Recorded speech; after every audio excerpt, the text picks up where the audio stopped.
The real question is, it's a question of how to have the kind of dialogue, how to transmit the kind of scenario building that would allow governments to become excited with a new direction of opportunity that they've never had before, and then to give them the tools to set up what's next and a bridge to help them in the transition so they can let go and allow certain things to happen that normally everything in their being, everything in their consciousness, everything in their policy would normally prevent and obstruct from happening. Yeah, it screams for them to stop. Yeah, and so the book by Dee Hock and also someone like Betty Sue Flowers would be very, very helpful to talk with governments. And I interviewed her some years ago, and she'll be back, actually, on the show soon. If you, the other book that I would recommend, I think we talked about it last time, was John Gribben's book, Deep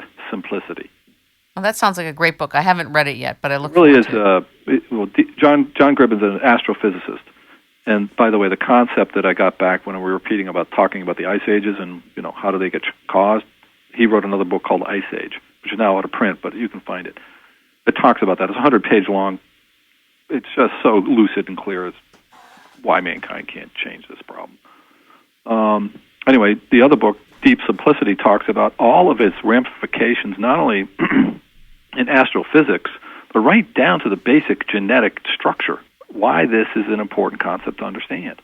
And you can apply the same concepts from, the concept of chaos theory to why economies fail, because they just do. They get too structured and organized, either because they're capitalistic, monopolistic structures that are built that prevent adaptation to new economic conditions, or governments do the same thing, or dictators do the same thing, or monarchies do the same thing. They develop these huge structures which prevent people from adapting to whatever new change things come along, and they just collapse. Remember, we are in a transition, you and I, and all the rest of us are in this huge transition of humanity, moving from a society that's all based on ownership and control into something totally different. But we're in the transition, so it's kind of like being half-born. It's very uncomfortable.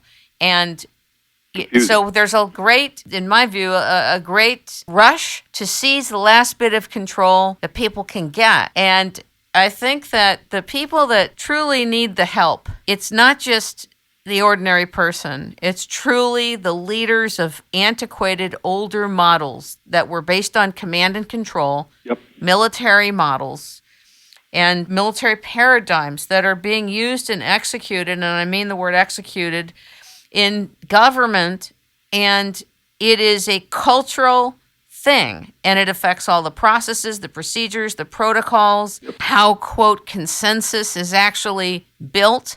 It involves the foreground and the behind the scenes of how people are treated and bullied and what's done and the threats that are made and led and misled. Yeah, all that kind of stuff. And so it's this very exciting and nerve-wracking time because the stakes are so high. What would you like to recommend in closing this chapter of our dialogue to audiences at this time? First, obviously do a lot of your own research. And you can do a lot of it through your internet. Second, read some important books. And third, believe almost nothing you see in the press. In fact, the best thing to do is to turn off the mainstream media and stop reading the mainstream newspapers. Once you start doing that, then you'll have to go out and find other sources. And you'll find sources that, number one, are credible, and number two, that you can rely on. And that, number three, either they tell you exactly where their biases and prejudices are, and therefore you're clear about what you believe and don't believe from that source, or you recognize what those are. And the problem is that, the whole paradigm of where you gather information is collapsing. But a lot of it's gotten so biased that you cannot rely on it anymore. You got to rely on your own ability to gather information and make connections that are relevant to your own life. And fortunately, with the internet, we have the ability to do so. One of the most important books I would read is a book by Robert Ciardilli called Influence. Sounds great. It has to do with how we are hardwired to make bad decisions.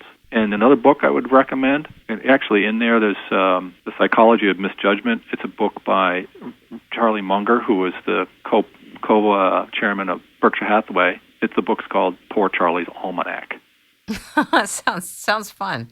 And in there, you can get that. Just Google Poor Charlie's Almanac, and you can find the book. It's a big kind of tabletop book, but it's well worth reading. And a lot of the books that I mentioned are in the back of this book as a reading list.